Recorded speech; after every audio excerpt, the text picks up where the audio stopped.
This is an interview with James Whitehead, the owner and lead developer of Baddie. His current project is Big Sky Infinity, due out on PlayStation 3 and PlayStation Vita next week.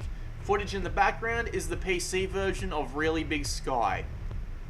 I sent James a list of questions related to Big Sky Infinity, and I shall thank him now for taking the time to answer questions related to the game. I'll be reading out my questions as well as his answers.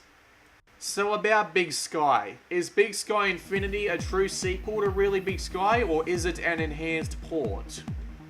Hi BlueMaxima! Big Sky Infinity is an evolution of Really Big Sky. The same concepts are there but have been refined, and now with Sony's network support has cloud saves and PlayStation Network high scores. There's an async multiplayer mode on PlayStation Vita, and stereoscopic 3D and local multiplayer on PS3.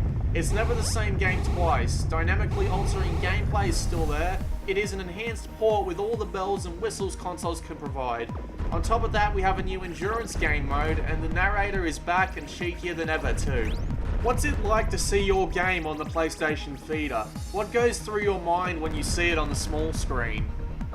It's amazing! The OLED screen really brings the colours out. It all looks amazing on the Vita. We're running at native resolution, 60 frames a second. It's beautiful to see. The game's many giant bosses and the cascade events really stand out on it. Do you like the Vita as a platform? Is there anything you would do to improve it? It's a brilliant platform for Big Sky Infinity, and I love what's going on with cross-console support. I think the Vita does everything I'd like it to do, although I do wish the battery would last a bit longer when I'm out all day. Did you adapt any mechanics from Big Sky to the input functionality of the Vita, such as touchscreens or motion controls? Does it suit the game better than a typical PC setup? What are your opinions on the Vita's methods of input in general? It's really a traditional shooter, so we didn't want to bog it down with new control schemes. Once you pick up Big Sky Infinity, you'll already know the controls. Plus, we didn't want to add something important to the touchscreen that the PS3 users wouldn't be able to do. You can detonate a weapon called Claymore Mines by using the rear touchpad though, just in case you missed an enemy but think it would be hit by the explosion radius. The Vita is my perfect machine in terms of controls. The D-pad is hugely responsive, the dual sticks are a welcomed addition for FPS and twin-stick shooter games, and then you have the touch options and motion controls. There's pretty much nothing you can't detect, apart from bad breath, which is great. Were there any difficulties in the development of Big Sky Infinity on consoles? Were there any roadblocks? We went through a few different narration recordings trying to pin down to one that would sound great on both the Vita's portable speakers and the PS3's full sound system. It's something you really have to consider when playing with two quite different consoles.